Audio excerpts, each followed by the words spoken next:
ऋषि मुनियों की पावन धरती, देश धर्म का नाता है। कहते सारे लोग यही हैं, गो हमारी माता है। जाग उठो ओ भारतवासी, जाग उठो ओ भारतवासी, गो पर छुरियां चलती हैं। बंद करो गो माँ की हत्या, सारी जनता कहती है। बंद करो गो माँ की हत्या, सारी जनता कहती है।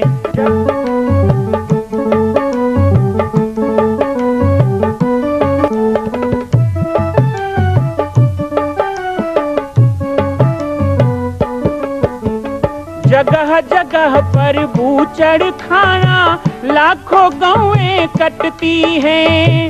किसे सुनाए व्यथा हमारी, नैना नीर बहाती हैं। रक्षा करना गौ माता की, रक्षा करना गौ माता की, गीता ज्ञान सिखाती है। बंद करो गो माँ की हत्या, सारी जनता कहती है। बंद करो गो माँ की हत्या, सारी जनता कहती है।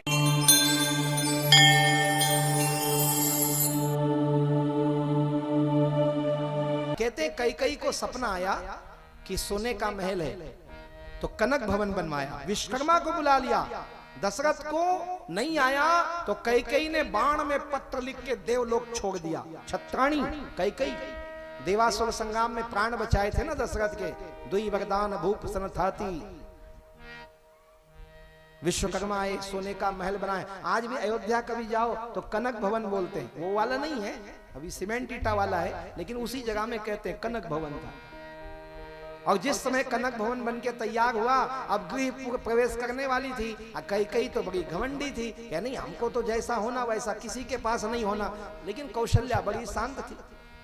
इतने में खबर आ गया कि राम जी ने धनुष तोड़ दिया, सीता से विवाह हो रहा है। तो कैकेयी ने कहा कि मेरी सीता, मेरी बहू जब आए तो मुंह दिखाई में मैं क्या दूं। राम मुझे सबसे ज्यादा प्यार करता है, देखना सबसे पहले वो कौशल्या के पास नहीं जाएगा, पहले मेरे पास आएगा अपनी बहू को लेके। तो मुंह दिखाई में क्या दूं, बड़े शौक से 1 तोला सोना देना मुश्किल होता, आधा तोला सब कई बेत कई देवे, सोना चांदी झन मांगवे है ना। माताओं को बड़ा प्यार होता है सोना। वो सोने का महल बनवाई थी, और जब सीता आई ना तो मुंह दिखाई में कनक भवन दे दिया। बेटी जा, आज से कनक भवन तेरा हुआ। ये है कैकेयी। आप लोग दुश्मनी बना के रखे हो कैकेयी से। कई जने कहते थे कैकेयी अच्छा नहीं थी, इसलिए कोई अपने बेटी का नाम, हमारे भक्त में कुछ लोग हैं जो अपने बेटी का नाम कैकेयी रखे हैं। अच्छा, कुछ लोग बोले कैकेयी अच्छी नहीं थी इसलिए उसका नाम नहीं रखते। मैंने कहा ऐसा नहीं है, कई में कोई एक कैकेयी होती है, इसलिए कोई भी उसका नाम नहीं रख सकता।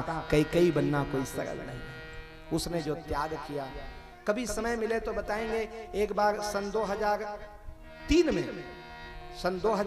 में बालोद में जब हमारा यज्ञ हुआ तो हमने 6 दिन की कैकेयी कथा बताई थी। 6 दिन केवल कैकेयी पे बोले थे। 6 दिन केवल 4 चौपाई पे। देहु प्रथम बर भरत है टीका, मांगो दूसर बर कर जोगी, प्रभुनाथ मनोरथ मोरी, तापस वेश विसे। ये 4 चौपाई पे हमने 6 दिन की कथा कही थी, क्योंकि कैकेयी चरित्र बहुत कठिन। यहाँ पे हम माँ कौशल्या की बात कर रहे हैं। मुंह दिखाई में कनक भवन दे दिया। अब आप सोचो, उसके बाद राम जी सीता को लेकर अपनी सग्गी माँ अयोध्या की बड़ी रानी पटरानी के पास,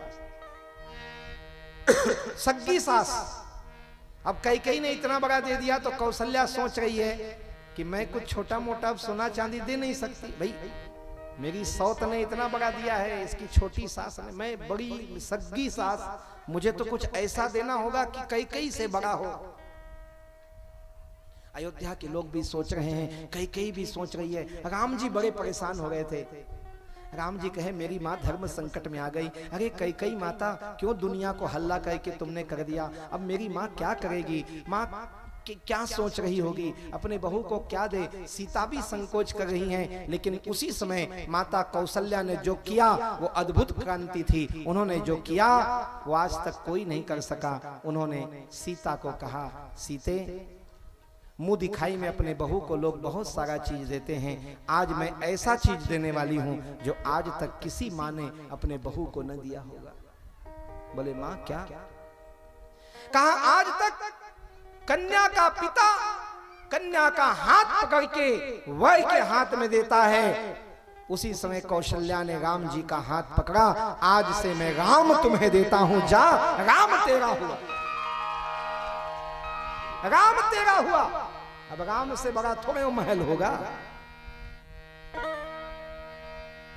और जब मां ने ऐसा कहा तो राम जी ने तुरंत घोषणा कर दी कि आज तक रघुवंश में कई शादियां होती थी, हमारे पिता की भी 3 पत्नी हैं, लेकिन हम वचन देते हैं आज से हम एक पत्नी व्रत रहेंगे, हम दूसरा विवाह नहीं करेंगे। अपने मां के वचन को। बहुत सारी कथाएं हैं रामायण के, एक एक पात्र पे बोलो तो एक एक यज्ञ हो जाए, गहन है। लेकिन हम इतना ही कहना चाहेंगे कि बाबा तुलसी सबकी वंदना कर रहे हैं, सबको प्रणाम कर रहे हैं। शत्रुघ्न को प्रणाम किया और उसके बाद हनुमान जी को प्रणाम किया। 2 चौपाई तो बनती है। महावीर बिनवो हनुमाना, राम जासु जैसे आप बखाना। महावीर बिनवो राम जासु जैसे आप, सुमिरी पवन सुत पावन नामो, सुमिरी पवन सुत पावन नामो। अपने बस करी राखई रामो, अपने बस करे राखई रामो। जनक सुता जग जननी जानकी, अतिशय प्रिय करुणा निधानकी। जनक सुता जग जननी जानकी, अतिशय प्रिय करुणा निधानकी। माता सीता की वंदना की, उसके बाद राम जी को वंदना की। पुनि मन वचन करम रघुनायक, पुनि मन वचन करम रघुनायक। चरण कमल बंदो सब लायक, चरण कमल बंदो सब लायक। राजीव नयन राजीव नयन धरे धनुषायक, भगत विपति भंजन सुखदायक, भगत विपति भंजन सुखदायक। श्री राम जी की वंदना की, सबकी वंदना की, नाम की वंदना की, संतों की वंदना की। राम जन्म के हेतु में बहुत सारी कथा है, जिसमें उन्होंने नारद मोह बताया, प्रताप भानु की कथा बताई, शिव पार्वती मिलन विवाह भी बताया, और सब करने के बाद वर्णन किया है अयोध्या का। वैसे तो प्रसंग है कि रावण के अत्याचार से धरती पीड़ित होती है और उसी समय सब देवता इकट्ठे हुए। जय जय सुरनायक जन सुखदायक, प्रणत पाल भगवंता। गोविंद हितकारी जय असुरारी, प्रणत सुता प्रियकंता। पालन सुर धरनी अद्भुत करनी, मरम न जानई कोई। जो सहज कृपाला दीन दयाला, करऊं अनुग्रह।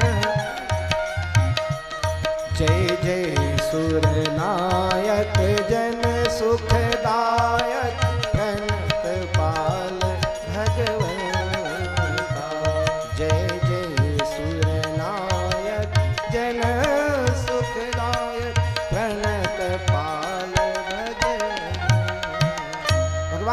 के जन्म का कारण यज्ञ है। श्रृंगी ऋषि ही वशिष्ठ बुलावा। आज हम यज्ञ भूमि में बैठे हैं। यज्ञ की महिमा क्या है लोग मुझे पूछें तो यज्ञ की महिमा ये है कि यज्ञ से हमें राम प्राप्त हुए। यज्ञ ना होता तो राम ना होते। और राम भी कहां से मिले? फिर छत्तीसगढ़ की बात कर दूं। 1 लाख कामधेनु गाय की जरूरत थी माताओं। 1 लाख कामधेनु गाय। कामधेनु गाय का मतलब जिसके नीचे बच्चा ना हो तो भी दूध दे, जिसका दूध कभी सूखता ना हो, उसे कामधेनु। वैसे 1 लाख चाहिए।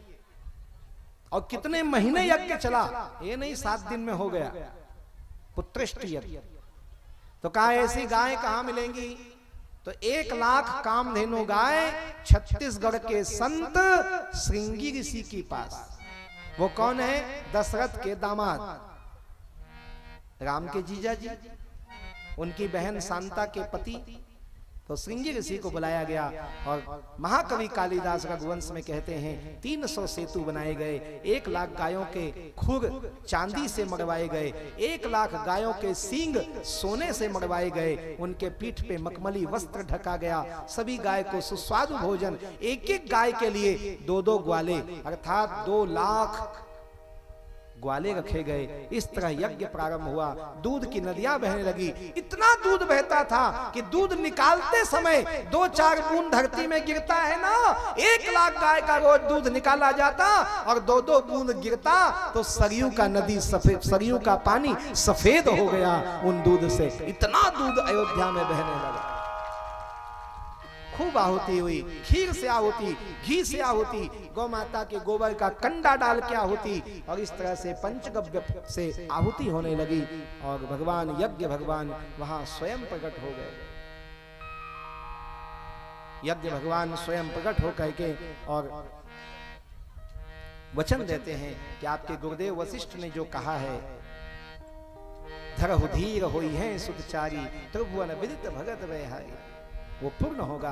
आप निश्चिंत रहें। राम जन्म में यज्ञ भी हेतु है और राम जन्म में संत भी हेतु है। संत के वचन को पूर्ण करने के लिए भगवान जो उर में आते हैं वो उदर में आ गए, हृदय में नहीं, उदर में आ गए। माता कौशल्या स्पष्ट लिखा है।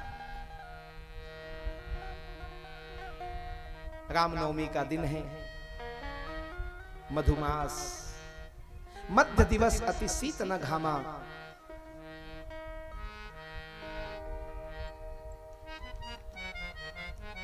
चारों तरफ आनंद ही आनंद है, उत्सव ही उत्सव है। भगवान कौशल्या के सामने प्रकट हो गए। मां कौशल्या की पावन जन्मभूमि छत्तीसगढ़ प्रांत में बालोद जिला में स्थित है श्री सर्वसिद्ध शक्तिपीठ जामड़ी पाटेश्वर धाम। परम पूज्य सद्गुरुदेव राजयोगी बाबा जी की तपस्थली श्री पाटेश्वर धाम और विश्व के अद्वितीय मां कौशल्या जन्मभूमि मंदिर निर्माण का दर्शन करने और इसी प्रकार समसामयिक विषयों पर अपना ज्ञान वर्धन करने के लिए और 10,000 गायों के लिए बनने वाले श्री हनुमान नंदीशाला गो अभ्यारण्य का समाचार प्राप्त करने के लिए आप सभी देखते रहें YouTube चैनल पर राम बालक दास, और हमारे चैनल को आप सभी सब्सक्राइब करें, घंटी का बटन दबाएं ताकि आप सूचनाओं से जुड़े रह सकें। जय श्री राम, जय गौ माता, जय गोपाल।